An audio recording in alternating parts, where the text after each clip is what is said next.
Bien, buenas tardes, muchas gracias y bienvenidos. Me toca como local darles la bienvenida a nuestra facultad. Yo voy a empezar también hablando de tres, pero no va a ser un triángulo, va a ser una sucesión de segmentos que vamos a llamar 80, 40, 20.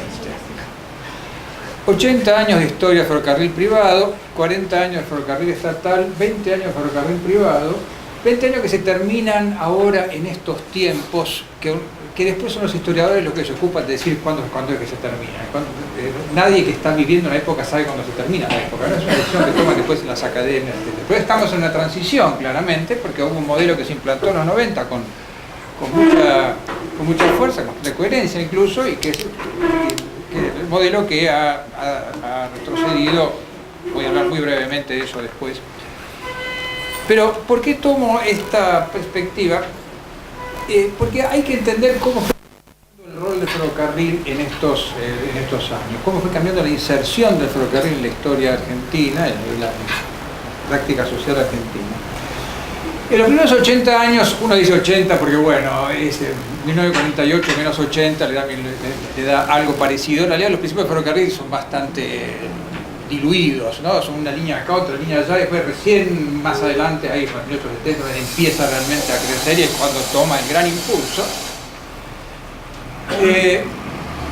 Este es un periodo en el cual el ferrocarril acompaña la formación de lo que es la Argentina moderna, y está fuertemente asociado a la formación de la Argentina moderna. Hablar de ferrocarril es hablar de la historia de la Argentina, y de hecho ese ferrocarril, si quiere, todavía más polémico. En un país que le gusta mucho discutir la historia como en la Argentina, se discute de esa historia del ferrocarril. Después la época, lo que vino después ya es menos interesante. En realidad, a partir, digamos, ya de los años 20, 30, y empieza a aparecer el automotor como competidor, y entonces le va quitando cierta centralidad al ferrocarril. De hecho, hay una especie de, en los países desarrollados, hay una especie de siglo corto ferroviario, remedando a Hobsbawm, que va, digamos, de 1830 a la Primera Guerra Mundial, más o menos, que es donde se hacen los sistemas ferroviarios. Después de eso, los sistemas ferroviarios son sistemas metropolitanos y por sus razones, y el resto de los sistemas queda más o menos para el país que no logró su ventaja ferroviaria en ese momento. No la tiene más. Lo vemos en América Latina, Colombia, por ejemplo, o Venezuela.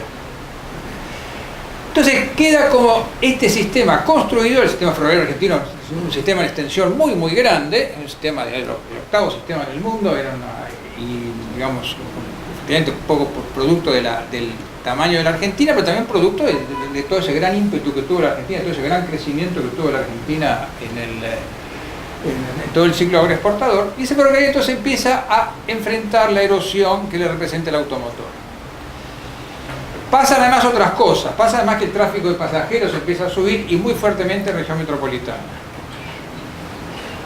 Y así se llega al momento de la nacionalización, cuando el ferrocarril va a manos del Estado, en una transición que responde a cuestiones sectoriales, por un lado, responde a esta nueva inserción del ferrocarril en el sistema de transporte, responde, digamos así, a esta redefinición, pero también responde a un cambio que es externo, que es, digamos, el disparador. Seguramente lo va a contar mucho mejor que yo, pero es el disparador es cuando Estados Unidos le dice a Gran Bretaña: nosotros te financiamos la guerra, pero empezás a desprenderte de activos para pagar todo eso. Y de hecho, digamos, el disparador es exactamente eso. En determinado momento Estados Unidos le dice: bueno, empieza a liquidar activos. Prende de los activos ferroviarios, toda la historia de las libras congeladas y todo esto, bueno, y aparece el ferrocarril estatal, un ferrocarril que pasa una época, digamos así, de transición institucional, pero que se consolida a fines de los 50 en base a una empresa que trata de ser única, y que va remando para ser única, y que se llamará Ferrocarriles Argentinos, y no llegará a ser exactamente única, pero digamos, irá en ese sentido. Bueno, ahí es cuando el ferrocarril empieza a separarse del modelo general de la Argentina, porque el ferrocarril va perdiendo participación, tiene toda una serie de mutaciones, un crecimiento muy fuerte en el tráfico metropolitano, una pérdida de pasajeros interurbanos, pero más por decisiones que se toman de discontinuar servicios y no por pérdida de tráfico. Es una de las paradojas de los pasajeros interurbanos, y unas cargas que se van volviendo cada vez cargas más masivas, menos diferenciadas, el famoso descreme de las cargas, esas cargas que valen poco y se cobran poco, y entonces obviamente aparece el déficit en todo esto. ¿Cuál es el gran nexo que tiene ese ferrocarril con el modelo imperante en la Argentina? Es la industria ferroviaria. La industria ferroviaria es una especie, digamos así, de componente central en todo este modelo ferroviario, algo que persiste bastante tiempo, una cosa que yo incluso a veces recalco.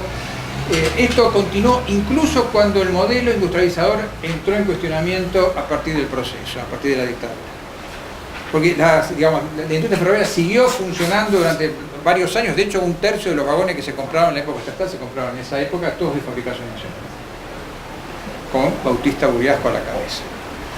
Bueno, este sistema va entrando en crisis, simplemente, esto es otra cosa porque toda la Argentina va entrando en crisis. A partir de los mediados de los 70 la Argentina planta bandera, digamos, dice, bueno, no vamos a hacer más nada, y bueno, hicimos más nada, y después vino la década perdida, vino todo esto, y vino el segundo gran cambio institucional, también disparado desde afuera, que fue el tema de la deuda externa, los compromisos asumidos por el Plan Brady, y toda la gran ola privatizadora que tuvo la Argentina, que fue empujada básicamente por esta motivación, donde un aspecto interesante es que el ferrocarril metropolitano es una de las poquísimas privatizaciones que se hace con...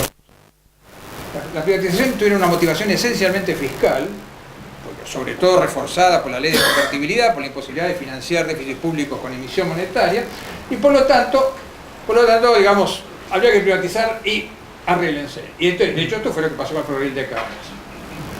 Se liquidaron virtualmente los servicios interurbanos de pasajeros, y el metropolitano fue una de las 3 privatizaciones que fue con subsidio en la Argentina. Una demostración de la resiliencia que tuvo el sistema metropolitano en toda la historia del ferrocarril estatal, que, digamos, que todo lo demás estuvo en cuestión, racionalizaciones, etcétera, pero el metropolitano quedó tal cual, y de hecho fue el ámbito donde fueron las 2 grandes transformaciones que tuvo el ferrocarril, los grandes, digamos, upgrades que tuvo el ferrocarril en toda la época estatal, que fueron la electrificación del Roca, hecha durante la dictadura, y la modernización de la línea Urquiza, que dejó de ser finalmente un tranvía para convertirse en un ferrocarril en esa época. Exactamente. Y eso fue todo lo que pasó. El resto, después, bueno, sí, el CTC de Mendoza ahí a Villa Mercedes o cosas de este tipo, digamos, pero el CTC, el de acá cerca, control centralizado de trenes, que el resto era, digamos, dieselización y nada más. Viene este segundo gran cambio y entramos los últimos 20 años, donde, digamos, la razón fue básicamente externa, pero el criterio fue, acá tienen el material, tienen un subsidio implícito en el canon que deberían pagar, que tampoco pagaron, pero que era muy poco de todas maneras con respecto a lo locativo, había un subsidio implícito, no era poco, era más de $1 por tonelada de kilómetro, y arreglarse. Se arreglaron, algunos mejor, otros peor. Era una época en la que quedar del lado estatal era ir mal, como le pasó al Belgrano, no encontró interesados, a nadie le interesó y ahí quedó el Belgrano, pero los otros más o menos entraron en un cierto régimen y hubo 3 que sobrevivieron, que son los que están ahora, que son Ferroexpreso, Ferrosur y Nueva Central Argentina, que conforman ahora, digamos, tienen más o menos 80% de las cargas, la mitad de la red, el resto volvió todo al Estado, no hubo interesados, la explotación de ALL fue bastante más deficiente, y entonces nos encontramos en la situación actual. Y por otra parte, el ferrocarril recobra de golpe visibilidad, pero esta vez fue una cuestión interna, no fue ningún tipo de torsión de modelo económico, sino fue una sucesión de accidentes que culmina en el accidente de Once.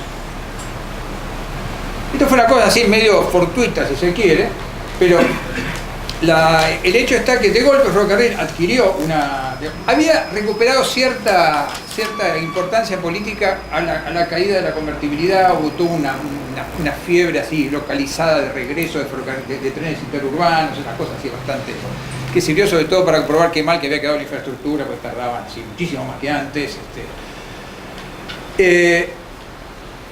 Pero digamos, el resto, de hecho el Estado había tenido mucha resistencia en involucrarse, el Estado Nacional, en involucrarse en la operación ferroviaria, y al final lo tuvo que hacer. Y eso lo hizo con una gran inyección de recursos que representó la renovación de gran parte del material rodante en el ferrocarril metropolitano, terminal de electrificación del Roca, coches, motores de lujo en el Belgrano Sur, esas cosas que uno jamás se habría imaginado en la vida. Todo esto. Y ahí, bueno, el Estado apareció de vuelta, incluso operando. Ahora, Esta historia tiene entonces tres segmentos de vuelta, otra vez el triángulo. Pasajeros metropolitanos, pasajeros interurbanos, cargas. Donde pasajeros metropolitanos es claramente un segmento diferenciado, es algo que está muy concentrado en una región determinada, que utiliza su propia infraestructura, que es un sistema que de hecho en varios países se opera de forma separada. Ahí también hay distintos modelos, ¿no? Están los que quieren, los que prefieren operarlo como... Hay razones a favor y en contra, no es una discusión que quiero entrar ahora. Pero la constante que hay en toda la historia del ferrocarril es, sobre todo digamos, a partir de la época estatal, es que el servicio metropolitano se preserva, se mantiene. De hecho fue el que más recibió inversión durante la época estatal, de hecho fue el que, como dije antes, que recibió el subsidio, y esto sin ferrocarril metropolitano no funciona, incluyendo ciertos servicios muy poco defendibles como el Seiza Cañuelas o no sé, o Silvio Suárez, Zárate, que francamente digamos. Pero es interesante, porque incluso en una época en que había bastante ferocidad con todo el tema fiscal, eso formaba parte del paquete, eso no se podía tocar. Y se tocó en cambio Estrella del Norte a Tucumán, que bueno, que ese por ejemplo llevaba bastante gente, en fin. De otro lado está lo interurbano, que es cargas y pasajeros, donde lo interurbano de pasajeros es esa cosa que es paradojal, como yo le dije antes. Fue un tráfico obviamente mal visto por los ferroviarios porque rendía poco, era deficitario, tarifas bajas, todo un recuerdo de la década del 50 que se cobraba muy poco, pero era un segmento que transportaba mucho y que nunca perdió demanda. Simplemente cuando la demanda baja es porque cae la oferta, es porque hay un recorte de servicios. Incluso, una cosa que es muy interesante, dos veces que pasa esto en el 70 y en el 77, la caída de pasajeros, kilómetros, de coches, kilómetros es más o menos la misma. O sea que se sacan trenes que transportaban gente, no eran trenes que no iban a nadie. Entonces quedó todo un argumento en el sentido que esto era un servicio necesario. Yo realmente creo que a esta altura no es así. Y esto responde a una realidad objetiva, y es que, en primer lugar, por alguna razón que no sé cuál es, el viaje, la masa de viajes interurbanos en la Argentina, en transportes colectivos, llámese avión, ómnibus o lo que sea, es baja. Uno está acostumbrado, Jorge mencionaba el caso de Europa, está acostumbrado a que para ir, no sé, Londres a Leicester, ahí en 200 kilómetros más o menos, 100 y pico de kilómetros, hay un tren cada hora, una cosa parecida. Acá no hay tren cada hora en ningún lado. Y no lo hay porque no hay demanda. Y de hecho es un punto que hay poco viaje. De hecho, esto es el tema. ¿Por qué están planteando ahora duplicar el tráfico aéreo? Porque hay en base el gráfico, el producto per cápita, el viaje per cápita, Argentina está siempre fuera del gráfico. Está caída del gráfico, muy poco demanda. Entonces seguramente hay más tráfico. Después, quiero verlo, porque después aparece y desaparece. Se viaja poco. Argentina es un país poco denso. Entonces yo he hecho un ejercicio así de tipo de tomar los pasajeros kilómetros del ómnibus interurbano, volcarlos al tren, a ver qué densidades da, cálculos, unas cuentas que... Y esto funciona en un umbral de 2 trenes diarios de pasajeros muy pesados como mínimo. Una cuentita así mínimamente potable. Y esto pasó en la época estatal de Buenos Aires, Rosario, Buenos Aires, Mar del Plata y nada más. O sea, el futuro del ferrocarril no está en estos servicios. Entonces todo el tema pasa por cargas. La experiencia de los operadores privados lo que nos muestra es que sí, se puede operar eficientemente siguiendo el esquema de los ferrocarriles regionales americanos. No es clase B, es clase 2 que es un sistema de explotación así de bajo costo, pero lo que muestra esta experiencia es que podemos sí mantener un cierto equilibrio operativo, pero no hay forma de movilizar inversiones suficientes. Digamos, estamos en una situación de equilibrio operativo, el ferrocarril norteamericano está 40% arriba de ingresos con respecto a los ingresos operativos, y esto les permite financiar inversión, y esa gente no derrocha inversión, les digo, son bastante avariciosos para invertir. Han hablado de tasas de encuentro del 12%, ese tipo de cosas, como que no... Y de hecho invierten lo mínimo. De hecho, una vez pregunté, ¿cuánto se renueva la vía? Me dijeron, nunca, en Estados Unidos. Todo mantenimiento. Bueno, el hecho está que la Argentina podría ser el modelo americano, pero no tiene las densidades americanas. Estados Unidos tiene 14, 15 millones de toneladas por kilómetro, la red de trocha ancha de la Argentina, con suerte, tiene una millones de toneladas.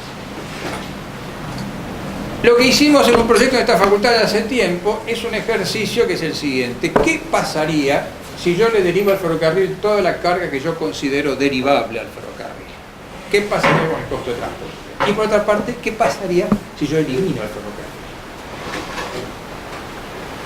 El ferrocarril en este momento tiene una participación bastante baja, del orden del 5%, algo por el estilo. Así que se imaginarán que mucho no pasa si desaparece el ferrocarril. Efectivamente, no pasa demasiado.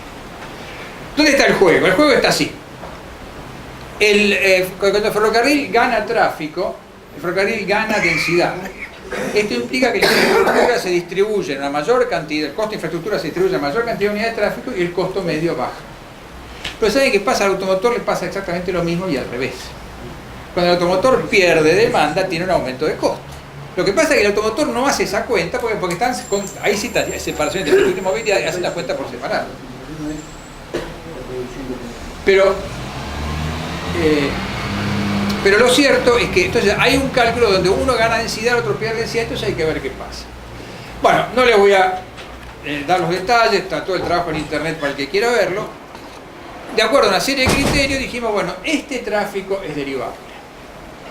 Y solamente una fracción del tráfico que hace el camión. Ojo, el camión hace unas 400 millones de toneladas, estimación por ahí, y de esto derivado del ferrocarril serán 50, 60, un número de este tipo, no más que eso. ¿Esta derivación implicaría una baja de costos para el transporte de la Argentina? Sí. Ojo, no sería la revolución de nada. En conjunto la baja de costos está en el orden del 8 o 10%. Entre otras cosas porque el ferrocarril no es un operador importante. ¿Qué quiere decir esto? Que no es que estamos, digamos, tenemos la posibilidad de tener un gran cambio en la ecuación de costo de transporte de la Argentina. Además es fácil. Si fuera cierto que el ferrocarril es mucho más barato que el camión, los operadores ferroviarios ya se habrían dado cuenta. Y resulta que la cosa no es tan fácil. Quizás ahora hay una brecha un poco mayor, una posibilidad un poco mayor. ¿Por qué? Porque hay más control sobre el peso por eje de las cargas del camión. El camión está con tarifa de 6-7 centavos de dólar la tonelada, el ferrocarril estaba en 2, ahora ahí puede haber algo más. Pero lo cierto es que solamente un ferrocarril que derive, el que logre captar ese tráfico, o sea, que eso implica triplicar las cargas, cosa que no se hace de un día para el otro, obviamente, solamente ese ferrocarril tiene justificación en la Argentina. ¿Cuál es la forma de lograr esto? Y bueno, esto es toda una estrategia. Yo no voy a hablar del tema ahora, si quieren después alguna pregunta, podemos hablar de este tema porque ya se está terminando el tiempo, supongo, pero el punto importante es esto. Cuando se haga una política ferroviaria, cuando se haga una política regulatoria ferroviaria, ese objetivo sectorial tiene que estar presente. Mis colegas economistas, en cuestiones de regulación, de actividades, suelen ser bastante neutralistas. Suelen mirar con mucha sospecha las políticas sectoriales, porque les parece que están encubriendo intereses sectoriales. Yo no pienso de esa manera. Lo estamos haciendo por tal razón, obviamente, que tiene que estar explicado, acotado, tiene que ser fundamentado, pero yo creo que si no es con con un objetivo sectorial de este tipo, el ferrocarril tiene un futuro no muy venturoso en Argentina. Porque el ferrocarril no es más lo que fue y no va a volver a ser lo que fue. Porque las realidades son distintas. Lo que tenemos que pensar es un nuevo tipo de ferrocarril, quizás no pensar en modelos, ni en modelo europeo, ni en modelo americano, ni en modelo nuestro. Por si les sirve, Simon Kuznets, que es un economista con premio Nobel de Economía, alguna vez dijo que hay 4 categorías de países, que son los desarrollados, los subdesarrollados, Japón y Argentina. Bueno, capaz que con el ferrocarril es algo así, ¿no? Esto, digamos, es una invitación a pensar esto desde nuestra especificidad, desde nuestra perspectiva, y diseñar una política ferroviaria en ese sentido. Muchas gracias.